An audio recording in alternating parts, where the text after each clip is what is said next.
Hola, te saluda Jorge Bárcenas. En este video quiero presentarte el enfoque que adopta este curso, el enfoque comunicativo y por tareas. ¿En qué consiste? Es un modelo didáctico que pretende capacitar al estudiante en la comunicación real, es decir, en el desarrollo de sus competencias comunicativas, la comprensión auditiva, la producción oral, la comprensión lectora y la producción escrita.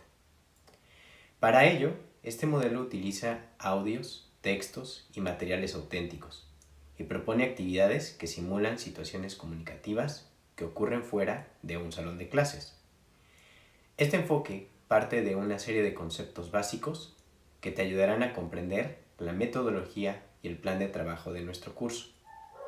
Estos conceptos son los siguientes: la comunicación, el lenguaje, la lengua, el habla, los elementos de la comunicación, las funciones de la lengua, el texto, el párrafo, la oración, los tipos de textos, los géneros discursivos, los modos discursivos y los procesos de lectura y escritura. Acompáñame en este video para conocer estos conceptos.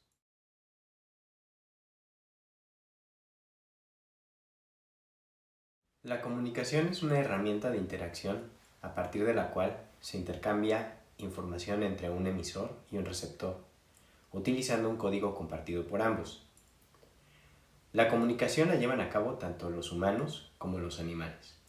En el caso de los seres humanos, la comunicación puede ser verbal o no verbal. En el caso de los animales, hablamos más bien de sistemas de comunicación, y cada especie tiene la suya. Por ejemplo, las abejas se comunican por medio de la danza.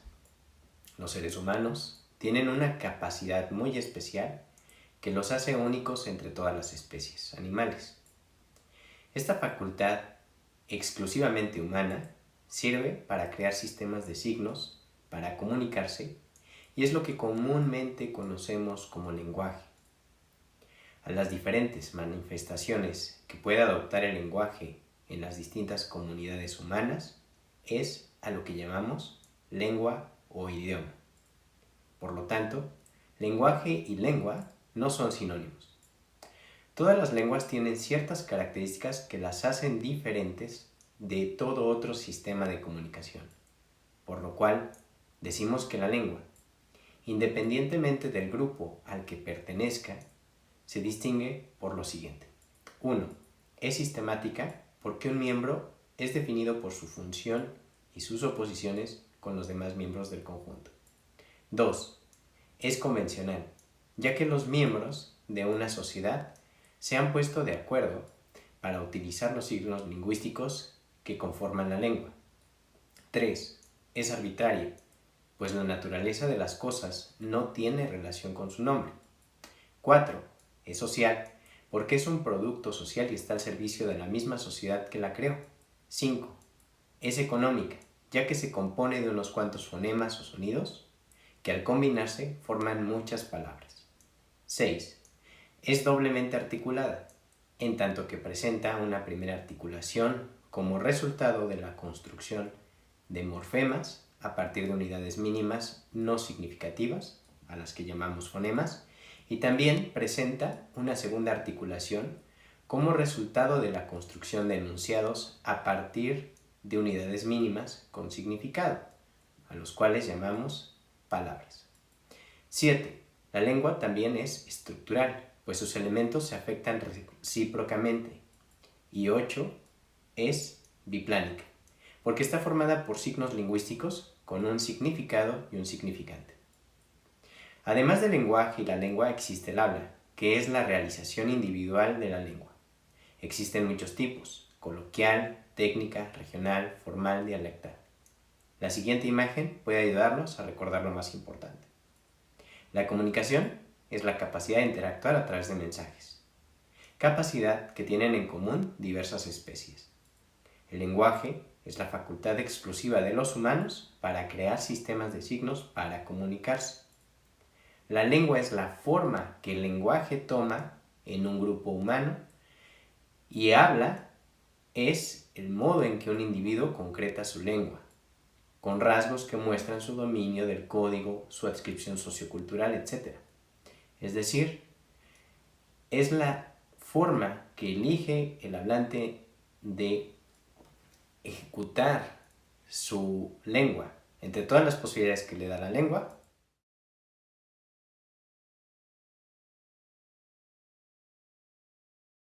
decíamos antes que la comunicación es una herramienta de interacción a partir de la cual se intercambia información entre un emisor y un receptor utilizando un código compartido por ambos. Así pues, hay tres elementos básicos, indispensables en el acto de la comunicación. Primero, el emisor, que es la persona que emite o dirige el mensaje. Segundo, el receptor, que es quien recibe o entiende el mensaje. Tercero, el mensaje. Por sí solos, estos elementos no son suficientes. Existen también el código, el canal y el contexto. El código son los signos o conjunto de símbolos que se usan para transmitir el mensaje. El canal es el medio que se emplea para enviar el mensaje y el contexto es la realidad extralingüística a la que se refiere el mensaje y en la que se da la comunicación. Ejemplifiquemos los elementos de la comunicación en una situación comunicativa. Pensando en una emisión de radio, ¿cuáles serían los elementos de la comunicación? El emisor sería el locutor, el receptor sería el radioescucha. El mensaje sería la información transmitida por radio. El código serían las palabras. El medio serían las ondas radiales y el contexto puede ser, si se trata de un noticiario, de la situación sociopolítica actual. Roman Jakobson, en el siglo XX, propuso 6 funciones de la lengua, es decir, 6 relaciones que se establecen entre los elementos de la comunicación. Las funciones son las siguientes. La primera es la referencial, que es la que se da cuando la relación se da entre el referente y el mensaje para informar, describir o caracterizar. Esta función es propia del lenguaje científico. La segunda función es la emotiva o expresiva, que es la que se da cuando la relación está entre el emisor y el mensaje para reflejar las emociones o sentimientos del hablante ante un hecho, valiéndose de la entonación, las interrupciones, las interjecciones y el cambio en el orden de las palabras. Una tercera función es la apelativa, persuasiva o conativa, que es la que se da cuando la relación está entre el receptor y el mensaje para llamarlo o transmitirle una orden, una instrucción, una invitación o una sugerencia. Esta función se formula con enunciados imperativos y ha cobrado mucha importancia en la publicidad. La cuarta función es la fática, que es cuando se da una relación entre canal y el mensaje para verificar si existe contacto entre emisor y receptor. La quinta función es la metalingüística, que es la que se da cuando la relación está entre el código y el mensaje para especificar qué entendemos por algún vocablo o signo. La sexta es la poética, si la relación es entre los elementos mismos del mensaje, los sonidos, las palabras, las frases, los significados, para expresar bellamente ese mensaje. Se emplea fundamentalmente en los textos literarios. En un texto, algunas de estas funciones predominan sobre las otras de acuerdo con la intención de comunicación del hablante. Como veremos, en los textos científicos e informativos predomina la función referencial, en los literarios, la poética, y en los publicitarios, políticos y notas periodísticas de opinión, la apelativa. Para entender con facilidad el concepto de funciones del lenguaje, podemos simplificar diciendo que son los diversos propósitos que puede tener un hablante al emitir un mensaje. Una de las formas por excelencia para comunicar es a través de los textos. ¿Pero qué es un texto? Un texto es un mensaje íntegro en el que cada uno de los elementos contribuye a formar un significado total con una intención comunicativa específica. El texto se caracteriza por su coherencia, su cohesión y su adecuación. Le llamamos coherencia al conjunto de relaciones semánticas y pragmáticas que establecen la unidad temática y la continuidad del mensaje en un texto.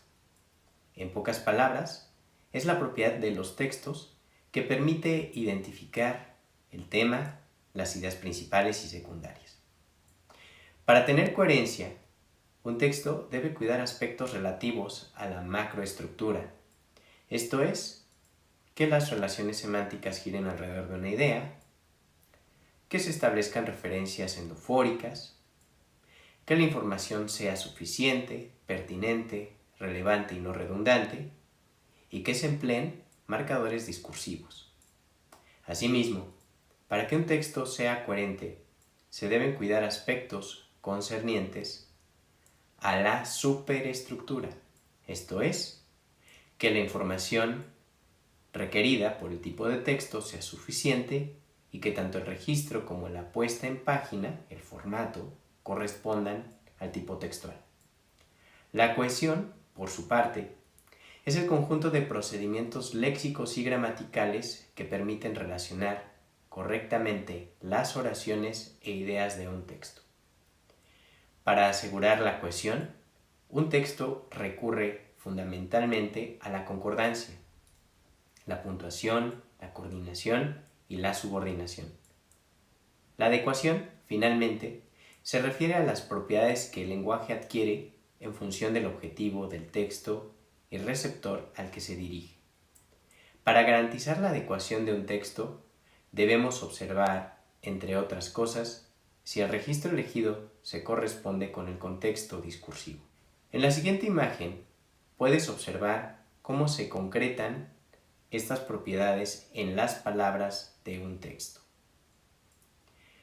Nota, primero, cómo las palabras en verde tienen una relación por su significado para establecer el tema del texto. Advierte, después, cómo las palabras en azul se refieren en más de una ocasión a lo mismo, a veces a través de la mención directa de su nombre y a veces a través de sustitutos. Por ejemplo, se hace referencia a Aristarco tanto con su nombre en la primera línea del segundo párrafo, como con el pronombre lo en la cuarta línea de ese mismo párrafo. Nota, en tercer lugar, también cómo se separan o enlazan oraciones mediante los signos de puntuación, las conjunciones y los relativos marcados en rojo. Y finalmente, observa cómo el marcador, sin embargo, establece una oposición entre dos ideas en el último párrafo. A través de recursos como estos, todos los textos consiguen la coherencia, cohesión y adecuación que los caracteriza.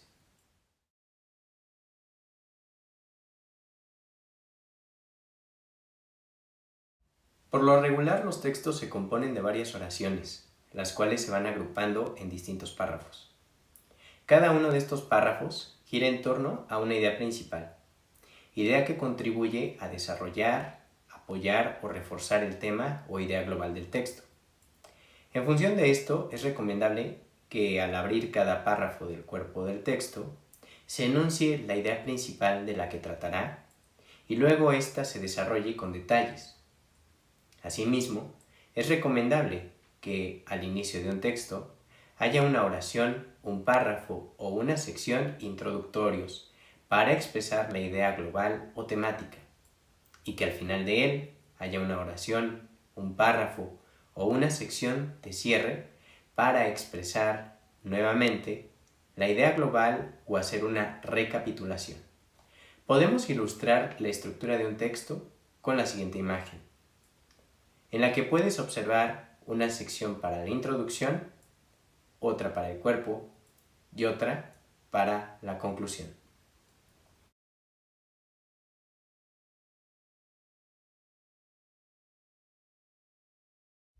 Además de contar con propiedades comunes, los textos se clasifican en una serie de tipos caracterizados por propiedades diferenciales. Una de las formas de clasificar los textos es a partir de las funciones de la lengua. Así, los textos pueden tener una o varias de las funciones siguientes: poética, referencial, metalingüística, emotiva, apelativa o fática. Un texto puede tener varias funciones, pero se dice que es de cierto tipo porque una de ellas predomina. En consecuencia, podemos decir que hay textos poéticos, referenciales, metalingüísticos, emotivos, apelativos y fáticos. Clasificar así los textos solo serviría para denotar cuál es su intención comunicativa. Por eso, como estas funciones se actualizan en diferentes contextos discursivos, cada uno ha dado paso a clases de textos que tienen una intención comunicativa primordial.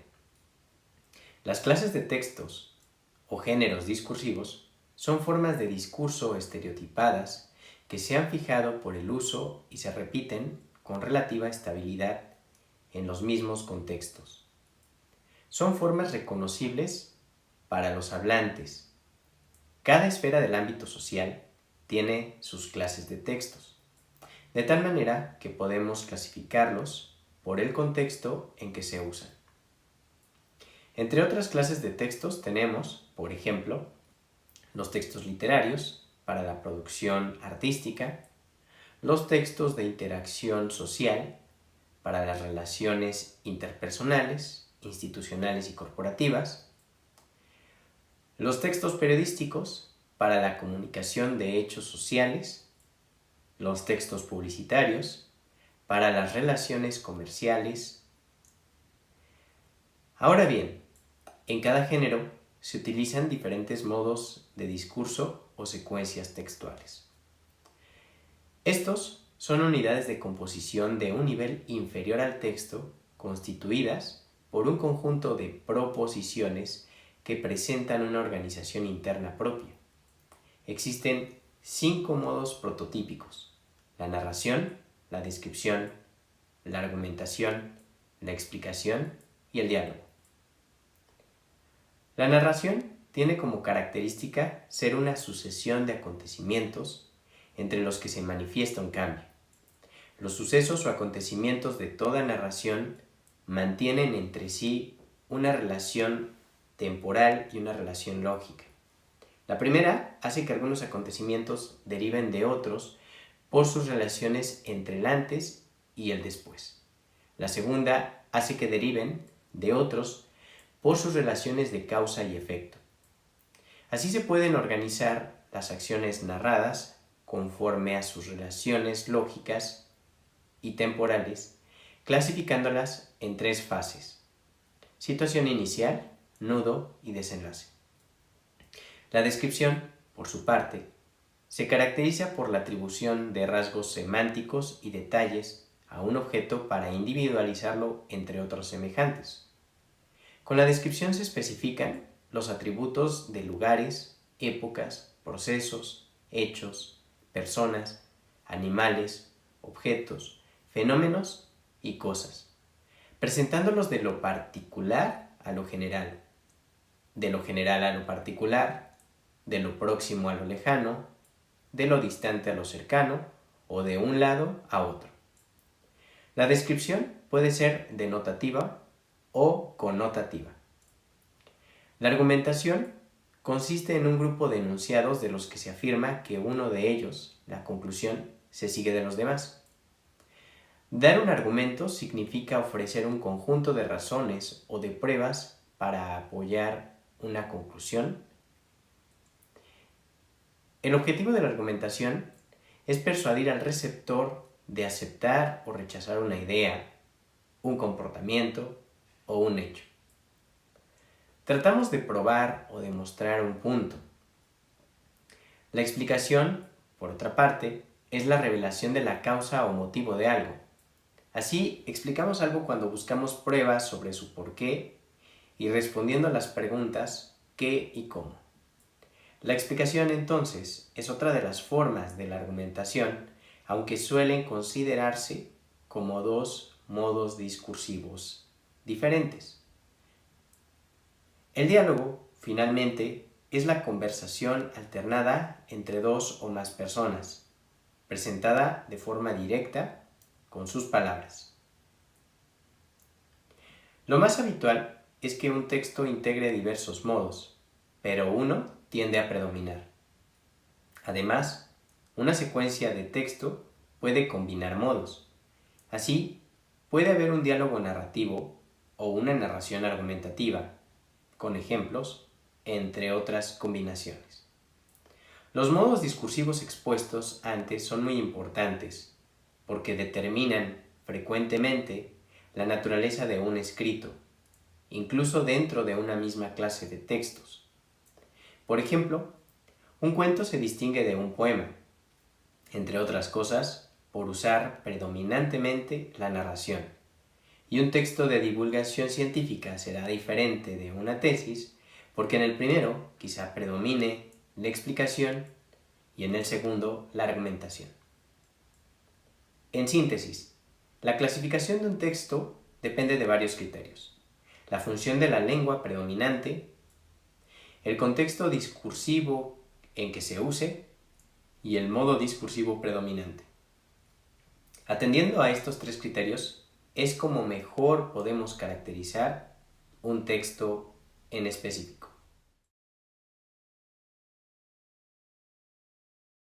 Si en este momento de tu vida alguien te preguntara si sabes leer y escribir, ¿qué responderías?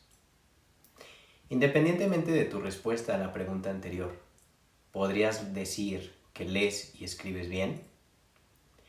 Si respondiste que sí a la primera pregunta, tal vez pienses que el aprendizaje de la lectura y la escritura ya debería haber finalizado a estas alturas de tu vida escolar, ¿no?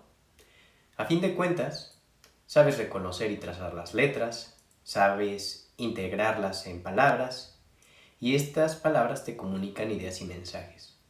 Sin embargo, la segunda pregunta tal vez te sugiera que para aprender bien estas dos habilidades de la comunicación, sea necesario dominar otras muchas habilidades involucradas. ¿Qué más implican la lectura y la escritura para ser bien aprendidas?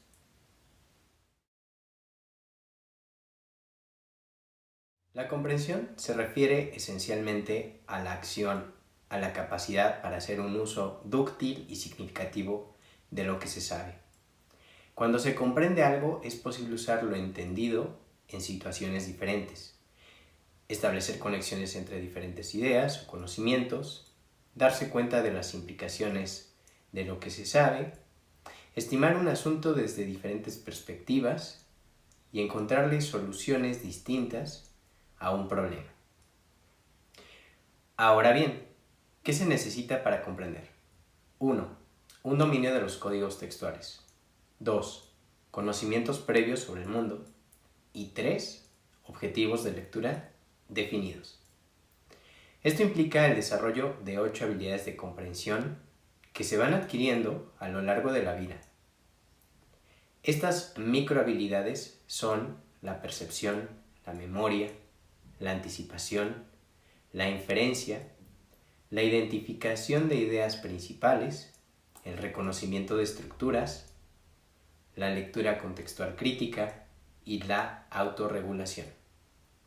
Por su complejidad, la lectura, sobre todo en el aula, es una actividad que se planifica en 3 etapas: prelectura, lectura y poslectura. Antes de realizar una lectura hay que saber claramente qué hay que hacer, qué actividad concreta se va a realizar, de cuánto tiempo se dispone, conocer los objetivos de comprensión y activar los conocimientos previos. Durante y después de la lectura, podemos detenernos para tomar notas, marcar el texto y hacer preguntas que nos ayuden a verificar si lo que se ha comprendido es correcto y a formular nuevas hipótesis sobre lo que todavía no se ha leído. Para valorar tu nivel de comprensión lectora, es conveniente preguntarse si lees como hacen los lectores competentes y autónomos. En este sentido, es necesario que nos preguntemos lo siguiente: ¿lees habitualmente en silencio sin incurrir en vocalizaciones o subvocalizaciones? ¿Lees con una velocidad adecuada a tu objetivo de lectura? Por ejemplo, ¿lees rápido si buscas solo un dato o lees lento si estudias? ¿Identificas lo relevante de un texto y puedes expresarlo sintéticamente? ¿Organizas mentalmente los contenidos de una lectura?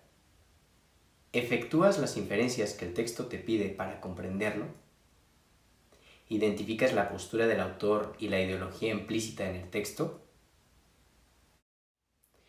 Uno de los propósitos de este curso es que consigas aumentar tu nivel de comprensión lectora en cada uno de estos aspectos.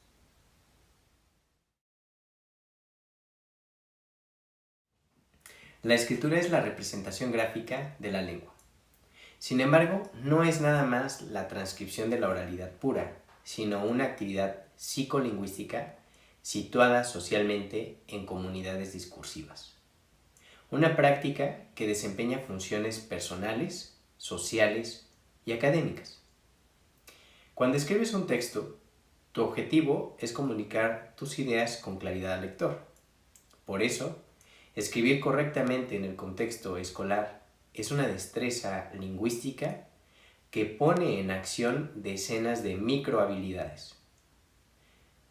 Conocimiento y trazado del alfabeto, dominio de las normas básicas de acentuación, ortografía, puntuación y uso de la lengua, adecuación del mensaje al contexto, seguimiento de las convenciones propias del género discursivo por escribir, organización de ideas en secuencias discursivas dependiendo del modo textual, organización de párrafos en diferentes tipos, capacidad de síntesis, etc.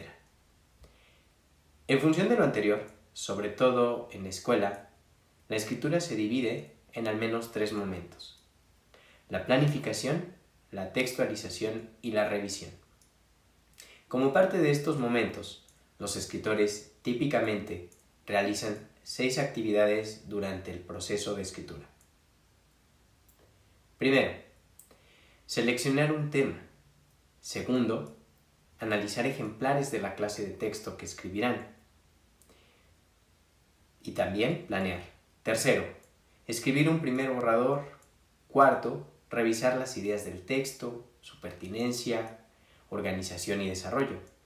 Quinto, leer a profundidad y editar la gramática, la ortografía y la puntuación del borrador. Y sexto, escribir la versión final. Este proceso no tiene que ser seguido a pie juntillas. Se puede ir de adelante para atrás entre las etapas del proceso. Para valorar tu nivel de producción escrita, es conveniente, tal como hicimos con la lectura, preguntarse si escribes como hacen los escritores competentes. En este sentido, es necesario que nos preguntemos lo siguiente. Al escribir un texto de cierto tipo, ¿incluyes la información, los elementos requeridos por el tipo textual? ¿Estableces el tema de tus textos utilizando relaciones semánticas, referencias endofóricas y repeticiones directas? Al inicio del texto y de cada párrafo utilizas oraciones de carácter general que expresan respectivamente el tema del texto y los tópicos de cada párrafo. Al final del texto y de cada sección establecida por el escrito, hay oraciones de carácter general relacionadas respectivamente con el tema o los tópicos de cada sección. Introduces detalles suficientes, pertinentes, relevantes y no redundantes. Ordenas tus ideas de acuerdo con un criterio claro. Enlazas algunas de tus oraciones atendiendo siempre al sentido de las conjunciones y los relativos. Enlazas los párrafos de tu texto con marcadores discursivos, variados y pertinentes. Titulas tu texto de modo coherente y atractivo. Utilizas correctamente el punto y los otros signos de puntuación. Evitas errores de concordancia, ortográficos y de acentuación. ¿Estableces criterios tipográficos en tu texto y los mantienes unificados? Como bien puedes ver, para ser competentes escribiendo y leyendo, se lleva a cabo un proceso largo e inacabado durante toda la vida. Y precisamente en eso quiero ayudarte con este curso. Aunque en el enfoque comunicativo, la gramática se presenta de manera inductiva a partir de las tareas, en nuestro curso su enseñanza es explícita, porque considero que es el fundamento último para validar las interpretaciones que hacemos y para tomar decisiones puntuales al elegir una posibilidad entre muchas para producir nuestros enunciados y textos. Este estudio directo de la gramática se propone, además, por la relación que ciertos temas gramaticales tienen con procedimientos específicos de composición textual. Ahora bien, ¿qué es la gramática y cómo se relaciona con la comunicación escrita? En palabras de Ángela Di Tullio, la gramática se interesa por conocer y explicitar las reglas generales que dan cuenta del funcionamiento de una lengua, que son las que los hablantes adquieren de manera natural sin aprendizaje. En otras palabras, la gramática es la descripción de una lengua. La gramática comprende el estudio de diferentes niveles de la lengua. La morfología, que se ocupa de la estructura interna de las palabras, y la sintaxis, que describe la combinatoria de las palabras en las frases o sintagmas y en la oración. Desde este enfoque, en nuestro curso, estudiaremos las características léxicas, formales y sintácticas de los distintos tipos de palabras del español, pero siempre relacionando tales clases de palabras con procedimientos de composición textual específicos. Así, estudiaremos los verbos, los nombres y los determinantes en relación con la tarea de establecer el tema de un texto. Los pronombres en función de su tarea de mantener estable el tema de un mensaje. Los adjetivos, los adverbios, las preposiciones, las conjunciones subordinantes y los relativos como recursos auxiliares para la introducción de detalles.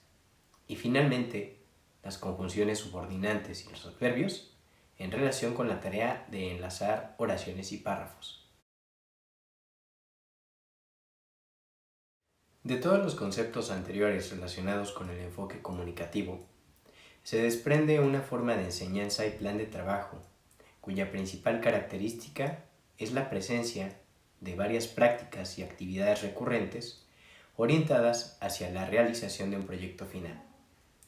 Te invito a ver el siguiente video para conocer los detalles sobre la metodología y el plan de trabajo que seguiremos en nuestro curso.